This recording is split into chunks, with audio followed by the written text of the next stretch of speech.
Bismillahirrahmanirrahim. Welcome to math class. Lecture number 15, exercise 7.4 FSC math part 2 question number 3 में आज हम part B solve कर देंगे।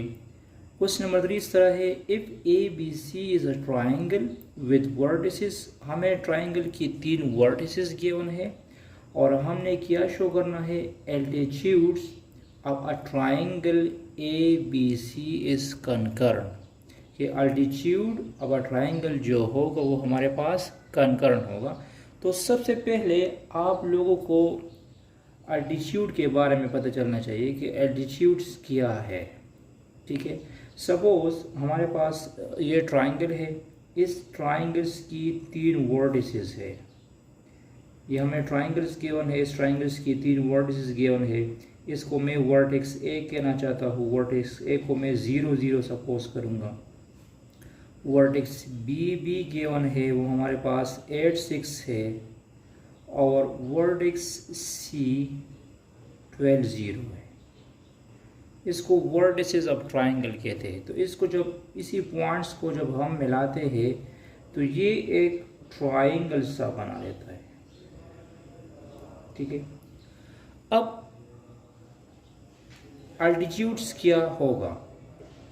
Altitudes का मतलब है कि ये जो वर्टेक्स सी है, एक लाइन इसी वर्टेक्स पे पास होगा और वो लाइन बी सी को परपेंडिकुलर होगा। ठीक है, मतलब ये लाइन इस वर्टेक्स सी को क्रॉस करेगा और साथ में ये लाइन जो है ये परपेंडिकुलर होगा बी सी को। तो इस लाइन को एल्टीट्यूड कहते हैं, एल्टीट्यूड लाइन कहते हैं। इस तरह ये वर्टेक्स ए है, इसी वर्टेक्स पे हम लाइन ड्रा करेंगे और वो लाइन इस वर्टेक्स ए को क्रॉस भी करेगा और साथ में वो परपेंडिकुलर होगा बी सी को। ठीक है, ये लाइन परपेंडिकुलर है बी सी और साथ में ये वर्टेक्स ए को भी टच करता है, क्रॉस करता है। और सिमिलरली ये वर्टेक्स बी जो है, ये वर्टेक्स बी पे अगर हम लाइन पास कर देंगे तो वो लाइन इस वर्टेक्स बी को टच करेगा और साथ में ये लाइन परपेंडिकुलर होगा टू बी सी।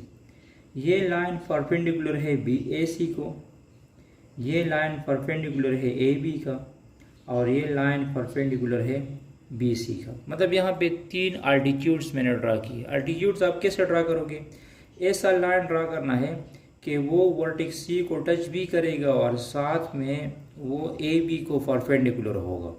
या अगर मैं बी सी की बात करूँगा तो बी सी का अपोजिट साइड ए है, तो ऐसा लाइन जो वर्टेक्स ए को क्रॉस भी करेगा और साथ में वो इनको परपेंडिकुलर होगा। तो इसको कहते हैं एल्टीट्यूड्स। इसको क्या कहते हैं, एल्टीट्यूड्स। अब हमें प्रूव क्या करना है कि ए बी सी और कनकरेंट, ए बी सी क्या है, कनकरेंट है। तो ये जो एल्टीट्यूड्स पॉइंट है, ये जो 3 एल्टीट्यूड्स आ चुके हैं, ये तीनों एल्टीट्यूड्स एक ही पॉइंट पे पास होंगे। ये तीनों एल्टीट्यूड्स एक ही पॉइंट पे पास होंगे। तो हम ये प्रूव कर देंगे कि अगर ये तीनों एल्टीट्यूड्स एक ही पॉइंट पे एक दूसरे को इंटरसेक्ट कर देंगे तो ये फिर ये तीनों एल्टीट्यूड्स क्या होंगे, कनकरेंट होंगे। ये तीनों एल्टीट्यूड्स फिर कनकरेंट होंगे। तो मैं इसको कैसे प्रूव करूँगा। सबसे पहले ये जो 3 एल्टीट्यूड्स आ चुके हैं हमारे पास, मतलब एक ये वाला है, एक ये वाला है, एक ये वाला है।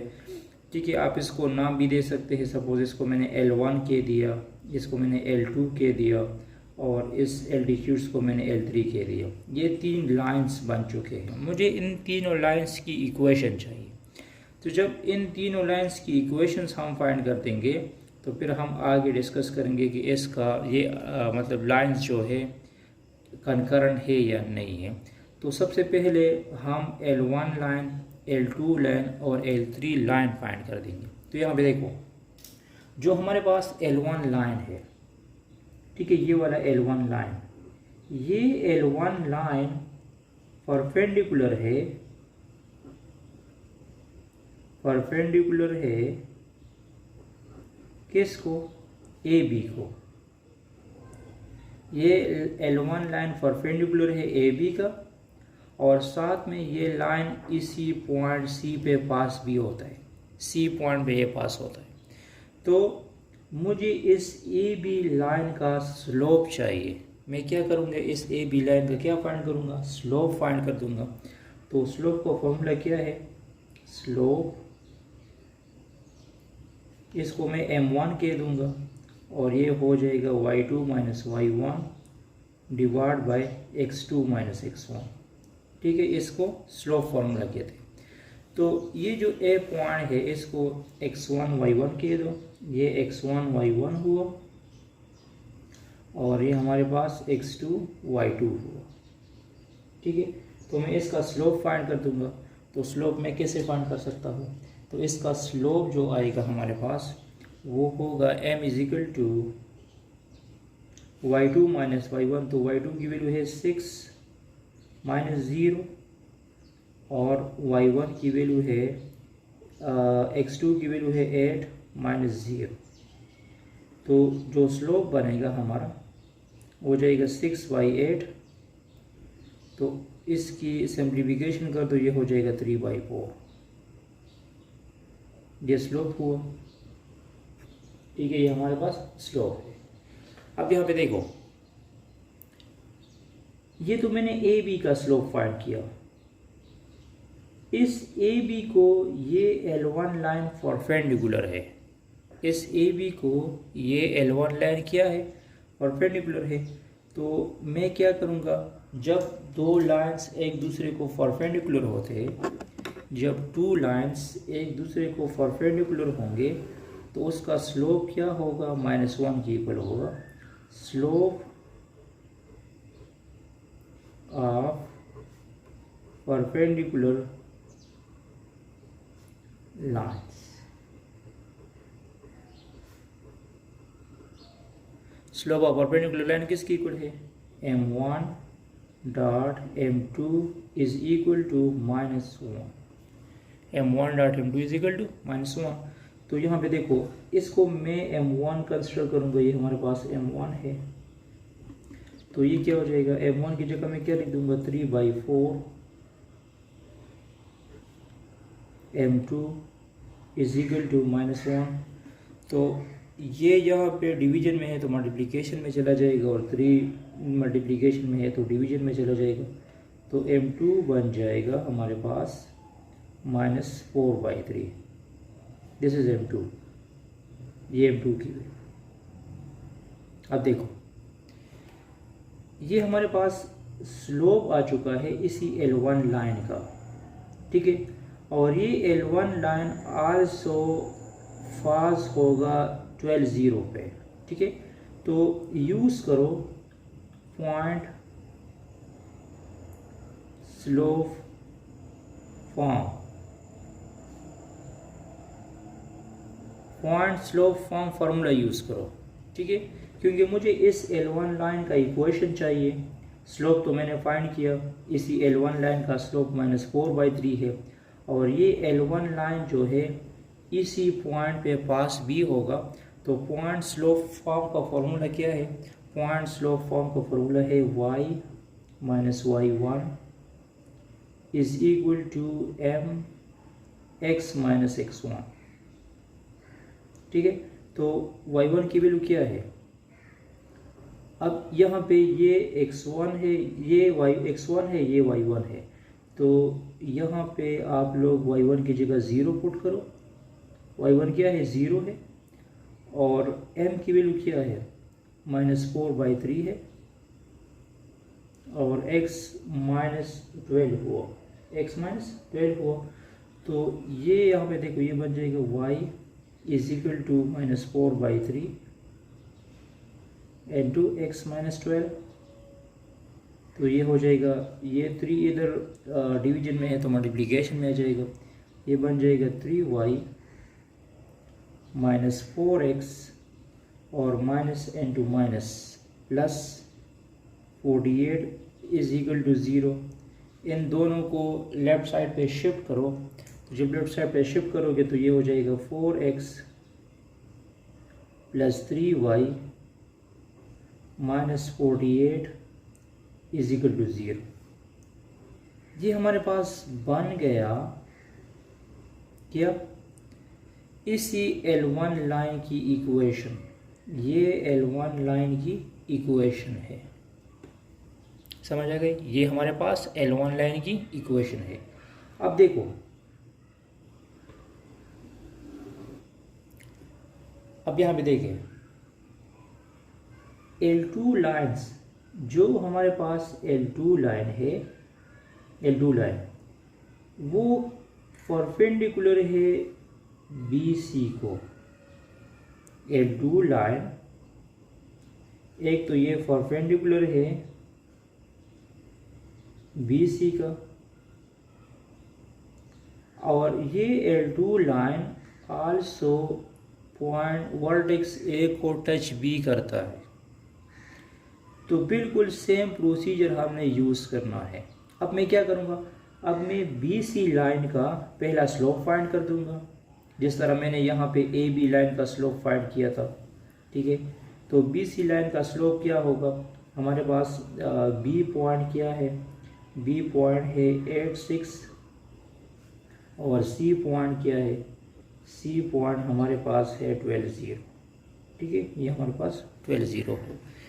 तो अब देखो BC स्लोप को मैं M1 कहना चाहता हूँ इसी तरह, तो ये हो जाएगा y2 minus y1 divide by x2 minus x1। तो ये x1 y1 है, ये x2 y2 है, तो ये बन जाएगा m इजिकल टू y2 की वैल्यू क्या है 0 माइनस 6 और ये हो जाएगा 12 माइनस 8। ठीक है, तो m1 बन जाएगा 6/8, तो इससे भी आ जाएगा हमारे पास, इससे 4 आ जाएगा, 12 माइनस 8 से 4 आ जाएगा। तो हमारे पास मतलब जो BC लाइन होगा ये -6 हुआ, तो m1 बन जाएगा हमारे पास -3/2। This is m1। ठीक है, हमारे पास m1 हुआ। अब यहाँ पे देखो, और ये m1 जो है ये मैंने BC का स्लोप फाइंड किया, ये BC इस L2 को परपेंडिकुलर है। तो यही पे जो मैंने परपेंडिकुलर लॉ यूज़ किया था m1 dot m2 is equal to -1, तो अगेन यहाँ पे यूज़ करो। Similarly m1 dot m2 is equal to -1। ठीक है, तो m1 की वैल्यू क्या है, m1 की वैल्यू -3/2 है, -3/2 m2 डॉट -1, तो m2 बन जाएगा हमारे पास 2/3। क्या बना 2/3 बना। अब यहाँ पे देखो, ये जो m2 लाइन है ये हमारे पास परपेंडिकुलर है, ये L2 लाइन पास होगा इसी पॉइंट पे 0 0 पे, ऐसे पास होता है। तो मैं क्या कर दूंगा, दोबारा पॉइंट स्लोप फॉर्म यूज़ करो, point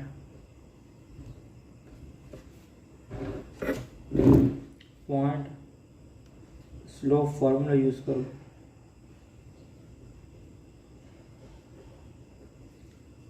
y minus y1 is equal to m x minus x1। तो आप इसको m2 कह सकते हैं। तो y1 की जगह भी 0 पुट करो और x1 की जगह भी 0 पुट करो, तो ये हो जाएगा y माइनस 0, m की वैल्यू क्या है 2/3, x माइनस 0।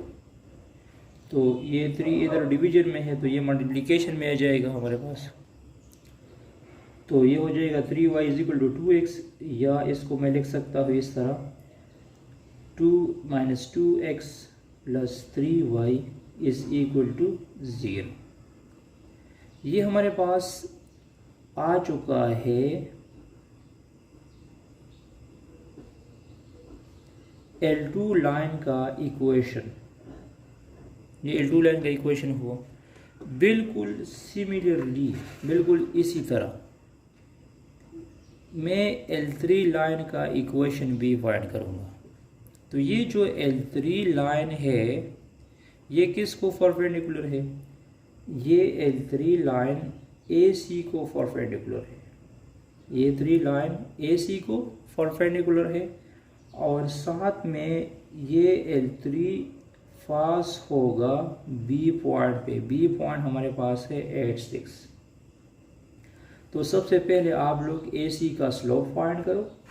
तो और AC का स्लोप फाइंड करने के बाद ये L3 लाइन को परपेंडिकुलर है तो परपेंडिकुलरिटी ला यूज़ करो। M1 dot M2 is equal to -1 वाली ये वाली ला यूज़ करो और फिर जो M2 आएगा उस पे यूज़ करना है पॉइंट स्लोप फॉर्म। क्या यूज़ करना है? पॉइंट स्लोप फॉर्म यूज़ करना है। तो मैं थर्ड इक्वेशन डायरेक्ट लिख दूंगा।